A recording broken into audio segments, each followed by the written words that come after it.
네, 반갑습니다. 3월 2일 화요일 마감 시황 전달해 드리겠습니다. 자, 시장은 일단 소폭 상승 마감을 했습니다. 나쁘진 않아요. 일단 근데 내용면으로 본다라면 올랐다가 내려온 부분이기 때문에 내가 더 많이 먹을 수 있는데 조금 뺏긴 것 같은 그런 느낌? 네, 그런 게 좀 있죠. 일단 전체적으로 올라온 것은 맞습니다. 그리고 종목들도 크게 분위기 나쁘지 않았던 걸로 지금 볼 수 있겠는데, 일단 그래도 주가가 더 많이 올랐으면 좋겠는데 살짝 들어간 부분들이 아쉽다, 이렇게 볼 수 있겠습니다. 자, 이렇게 주가가 상승 부분은 조금 반납한 이유는 역시 연기금의 매도 때문이 아닌가, 이렇게 판단할 수가 있겠습니다. 연기금 쪽에서 이제 대형주 매도가 좀 있었겠죠.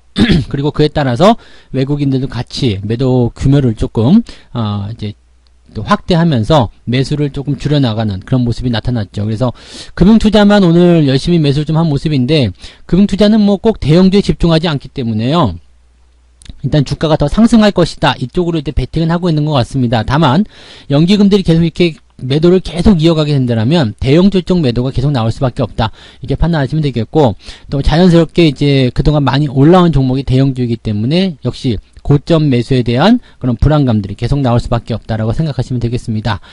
자, 일단은 주가가 변동성을 보인 시점에서 반등을 시도하는 상황이기 때문에 현재 시점에서는 저점이다, 바닥이다, 이제부터 올라간다, 이렇게 생각하기 좀 어렵습니다. 그래서 추세를 확인하기 전까지는 조금 신중하게 대응하시는 것이 유리하지 않겠는가 판단됩니다. 매수를 마구 확대하는 것보다는 일단은 어느 정도까지 올라온 이후에 이대로 더 상승세가 이어질 것 같다, 이제 본격적으로 올라갈 것 같다 싶을 때, 그럴 때 들어가시는 것이 훨씬 유리한데요. 그런 부분에 대한 이유들도 같이 설명을 좀 드려보도록 하겠습니다. 차트를 보면서 설명 이어가죠. 종합주가지수는 3043포인트, 일단은 3000포인트 위쪽에서 계속 지지선을 만들고 있습니다. RSI 지표도 다시 50 아래로 떨어졌죠. 그래서 지금 현재 시점에서는 사실 심리적인 불안감이나 이런 것들은 없습니다. 추가적으로 상승할 것이다, 또 안정화되고 있다, 저점이 만들어졌다, 등등의 여러가지 이야기 나올 수 있겠죠. 주가가 만약에 추가적으로 하락세를 보인다고 하더라도 3000포인트 지지선 유지하게 될 가능성이 굉장히 높겠고요. 만약에 하락세를 크게 보인다라면 꼬리를 말고 올라갈 가능성이 높겠다라고 보시면 되겠습니다. 자, 어쨌건 종합주가지수는 지지선 역할을 3000포인트 전후로 해서 이제 계속 만들어내고 있기 때문에 추가적인 하락보다는 횡보 아니면은 소폭 상승을 통해서 3100포인트를 넘어가기 위한 움직임이 계속 나올 거예요. 그러니까 지금 같은 상태에서는 일단 조금 지켜볼 필요가 있겠죠. 왜냐면 저점권이기는 한데 이평선이 데드크로스이기도 하고요. 반등에 대한 포인트가 오늘 윗골이 달리면서 살짝 주춤한 모습이었죠. 만약에 내일 아래꼬리가 달리는 형태의 양봉 캔들이 나온다면 여러분들이 매수를 들어가셔도 괜찮습니다. 보통은요, 윗꼬리가 달리고 그 다음에 다음날 아래꼬리가 달린 형태가 나타나게 되면 이 꼬리 달린 부분에서 물량들을 많이 뺏는 경우들이 생기는 거거든요. 그래서 보통 저런 상태에선 주가가 상승 반전하는 경우들이 굉장히 많습니다. 그러니까 내일도 만약에 아래꼬리가 달린 형태의 양봉 캔들이 나오게 된다면 내일은 그냥 매수하셔도 괜찮겠다 생각됩니다. 근데 어쨌건 간에 일단은 상승에 대한 포지션이 조금 더 만들어져야 됩니다. 그래서 3100포인트 이상으로 주가가 올라가면 좋고요.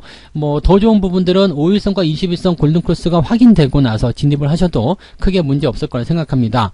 현재 시점에서는 좀 추세가 확인되기 전까지 매수하지 말아달라고 이야기하는 이유는 간단합니다. 아래쪽 지지선의 위치에 있기는 합니다. 그래서 반등에 대한 가능성이 높긴 한데요. 만약에 현재 시점에서 변동성이 더 확대가 돼가지고 추가적으로 하락세가 보이게 된다. 근데 내가 여기서 매수하게 되면 비중은 커진 상태가 되는 거죠. 근데 아직 위쪽인지 아래쪽인지 확실하지 않은 상태에서 비중은 커져 있는데, 만약 하나라도 주가가 하락세를 보이게 된다면 나는 비중이 커진 상태에서 더 큰 하락을 맞게 되는 거거든요. 그렇게 되면 손실이 더 커질 수밖에 없겠죠. 반면에 주가가 조금 올라간 상태에서 내가 조금 더 비싸게 산다고 하더라도요, 상승 추세가 확인이 된다면 매수한 가격보다는 더 위쪽으로 올라가겠죠. 그리고 비중이 더 커져 있는 상태가 되기 때문에 주가가 추가 상승이 나타났을 때 수익은 더 커질 수밖에 없다, 이렇게 보시면 되는 거거든요. 그러니까 추세를 확인하고 매수 들어가시면 되는 거고, 하루 이틀 또는 며칠 정도 조금 지켜본다고 해서 가격대가 그렇게 크게 도망갈 것도 아니고요. 또 그냥 올라가도 나쁘지 않을 거예요. 왜냐면 지금처럼 변동성이 큰 시점, 또 주가가 하락한 시점에서는 매매가 대체적으로 추가 매수거든요. 그러니까 내가 갖고 있는 종목이 그냥 내가 추가 매수할 수도 없을 만큼 높게 올라가서 주가가 빵빵 치고 넘어갔다. 그것도 그 나름대로 나쁘지 않아요. 그만큼 회복이 빠르다는 거니까. 그래서 나쁘지 않고요. 또 적당한 수준까지 올라가서 매수 기회를 줬다. 또 그것도 나쁘지 않겠죠. 그러니까 지금은 서두르지 말고 기다리는 매매가 훨씬 더 유리하다는 것을 다시 한번 말씀드리고요. 코스닥 역시도 마찬가지입니다. 지금 62선 아래로 들어가서 약간 애매한 부분이지만 저점 지지는 잘 만들어 놨어요. 그러니까 900포인트 이상에서 지금 반등을 계속 모색하고 있는 모습인데 마찬가지죠. 윗꼬리 달린 형태이기 때문에 내일 아랫꼬리를 달린 양봉 캔들이 나오게 되면 이것도 매수도 괜찮겠구나 라고 생각하셔도 괜찮습니다. 근데 더 좋은 것은 950포인트 이상으로 상승하게 된다라면 주가가 이제 본격적인 또 추세로 전환이 되는구나 라고 생각하실 수 있겠습니다. 뭐 RSI 지표가 워낙 바닥권에 있고 주가도 단기간에 많이 내려갔기 때문에 저점에서의 어떤 기술적 반등이든 아니면 추세의 전환이든 뭔가는 나올 거 생각됩니다. 그리고 그 키는 일단은 수급이 쥐고 있을 것이다 라고 생각되는 부분이고요. 그런 부분들이 뭐 어느 정도 해소만 된다라면 분위기는 좋아지지 않을까 생각됩니다. 수급 보도록 하죠. 지금 외국인들 수급은 2,000원까지 좀 줄었습니다. 아마도 이제 연기금이 매도로 전환이 되면서 외국인까지 같이 팔아치운 것이 아닌가 생각됩니다. 왜냐면 대형주 쪽에 매도가 나오는 부분이기 때문에 연기금과 외국인이 같이 움직이는 걸 수도 있고요. 연기금이 팔고 그것을 따라서 외국인이 팔았을 수도 있겠습니다. 아침까지만 하더라도 기세 등등한 외국인이었는데 연기금이 매도로 확장하기 시작하면서 계속적으로 이제 외국인들의 매수도 같이 줄어들었다고 볼 수가 있겠습니다. 이 부분을 받쳐준 것은 그냥 금융투자 쪽이죠.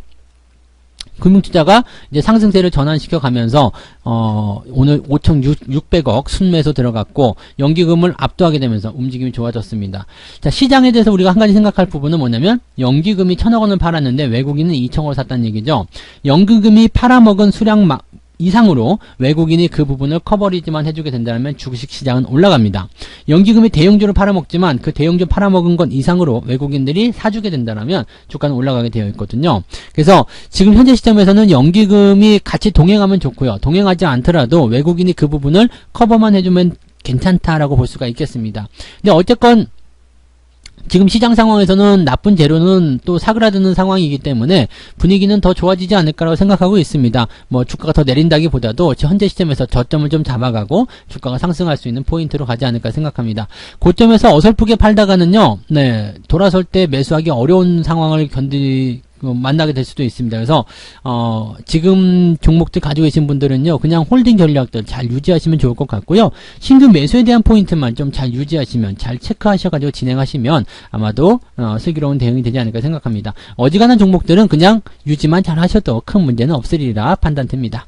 자, 매매 동향 살펴보죠.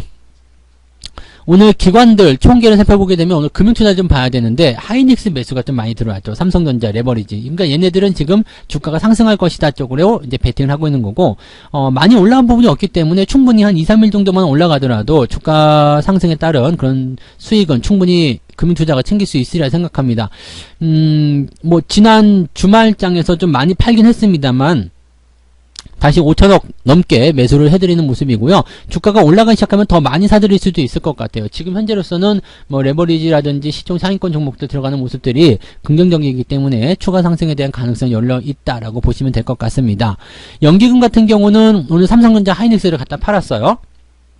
근데 기관의 모습으로만 본다라면 금융투자 쪽 매수가 훨씬 더 많은 편이죠. 하이닉스 같은 경우나 삼성전자나 뭐 이런 쪽 연기금이 매도한 것보다 훨씬 많은 물량입니다. 그래서 연기금이 매도를 하긴 했지만 그 부분들을 좀 압도하고 들어갔다. 그래서 오늘 하이닉스라든지 삼성전자라든지 장중에 위기는 있었습니다만 다시 올라서는 모습으로 마무리가 됐습니다. 그래서 오늘 플러스 마감한 이유들은 여기에 있다라고 판단하시면 될 것 같고요. 자, 외국인들 같은 경우를 보시면 삼성전자는 샀어요. 근데 하이닉스는 팔았죠. 그래서 하이닉스 매도가 지금 31,900 이렇게 되어 있습니다. 그 다음에 기관 쪽 보시면은요, 하이닉스에 대한 매수가 35,000입니다. 그러니까 그만큼 금융투자라든지 또 투신권에서도 오늘 하이닉스 쪽 매수가 있지 않았나요? 그래서 여기 있죠. 그래서 투신권 매수라든지 뭐 다른 쪽에서 매수가 좀 들어온 부분들이 아마 그런 쪽들을 커버리지 해줬을 것이다 생각하면 되겠습니다. 그래서 삼성전자는 지금 외국인들이 다시 매수를 하는 모양새가 됐는데 하이닉스는 물량이 많지는 않지만 외국인들이 지금 팔기 시작했다는 거 주목해 볼 필요는 있을 것 같습니다. 하이닉스에 대한 부분들을 보시면 실질적으로 이제 그 외국인들이 그동안 계속 매수를 해주면서 커버를 좀 해줬단 말이에요. 그러면서 삼성전자보다 더 좋은 위치를 차지하게 되고 주가가 상승하는 흐름을 보였었는데 지금은 외국인들 매도가 조금씩 나오기 시작하면서 그 부분들이 조금 희석되고 있다는 거, 그런 정도만 생각하셔도 좋을 것 같습니다. 대신에 삼성전자를 사고 있기 때문에 주식을 받침하는 그런 형태는 계속 나오고 있는 것 같습니다. 가만 보면요, 외국인들이 이제 대형주를 가지고서 주식을 계속 그 주식시장이죠. 이 시장 자체를 받쳐주거나 아니면 위에 올라가는 것 끌어내리거나 계속 그것만 나오고 있거든요. 그러니까 시장이 큰 폭으로 변동하는 것을 별로 원하지 않는다라고 생각하시면 될 것 같은데 만기를 앞두고서 이제 어느 정도 좀 위치를 잡아가려는 그런 움직임이 아닐까 싶기도 합니다. 그래서 그런 부분들 같이 조금 참고해 보실 필요도 있을 것 같습니다. 그런 내용들 잘 살펴보시면 좋겠고요. 뭐 개인들 모습들은 안 봐도 아시겠죠? 인버스 쪽 순매수 많이 들어가 있고요. SK 바이오팜을 매수를 하는데 이거 매수 그렇게 좋지 않습니다. 그래서 뭐 물론 이제 기술적 반등 기대할 수 있는 부분이긴 하겠습니다만 굳이 이거를 사야 될 이유가 지금은 없다는 거 말씀을 좀 드려보고요. 그 다음에 오늘 삼성전자 이쪽 매도가 좀 있었고요. 레버리지 쪽 매도가 있었습니다. 하이닉스는 어디로 가 있을까요? 지금은 물량 자체가 워낙 적어서 보이지 않는 것 같습니다. 그래서 그런 내용도 아마도 이제 외국인들이 좀 팔고 그랬기 때문에 개인들이 좀 샀을 수도 있겠는데 지금 기관 쪽 매수가 외국인을 압도했기 때문에 아무래도 개인들도 같이 매도를 하지 않았을까라는 생각도 좀 해봅니다. 그래서 수급적인 측면에서 본다라면 지금 대형주 쪽에서 외국인과 기관들의 어떤 물갈이라고 봐야 될까요? 어떤 뭐 손바뀜이라고 봐야 될까요? 뭐 그런 형태의 움직임도 조금씩 나타나는 것 같기도 합니다. 근데 그 모양새가 이제 금융투자 쪽에 집중되어 있기 때문에 요것을 이제 조금 어떻게 봐야 되느냐 그런 고민들은 좀 해볼 필요는 있겠습니다. 자, 자동차 쪽도 한번 볼까요? 기아차 나쁘지 않게 마감했어요. 그 지지선 잘 되는 것 같고요. 현대차도 마찬가지. 그 다음에 뭐 화신이라든지 현대위아 오늘 많이 올랐다가 내려온 모습들이라서 좀 아깝긴 하겠습니다만 그래도 플러스가 나왔다라는 거 그 정도가 긍정적이지 않겠는가 판단됩니다. 그 외에도 이제 종목들 치고 올라간 것도 제법 있었는데요. 뭐 오늘 반도체 관련한 종목군들 좋아질 것이다 예상했는데 아침 시점에 조금 반짝 올라갔다 다시 내려왔거든요. 근데 그런 부분들은 이제 단기성으로 보는 것이 아니라 중장기적으로 진행되는 상황이기 때문에 뭐 IT 쪽이라든지 장비, 설비 이런 쪽들도 관심 있게 계속 보시는 게 좋습니다. 그리고 특별하지 않으면 매도하지 않는다. 그것이 가장 중요하다는 것도 꼭 참고해 주시기 바랍니다. 자, 오늘 마감 시장 여기까지 할게요. 네, 시장 걱정은 특별히 안 하셔도 될 것 같으니까 그냥 편안하게 시장 바라보시면 되겠고요. 일단 추세가 확인될 때까지는 조금 신중한 대응만 해주시면 되겠다. 그 말씀만 드리면 좋겠습니다. 자, 편안한 오후 되시기 바라고요. 저는 내일 아침에 아침 시장으로 다시 오겠습니다. 고맙습니다. 본 방송에서 제공되는 모든 정보는 투자 판단의 참고 자료이며 투자의 최종 책임은 본 방송을 이용하는 본인에게 있습니다.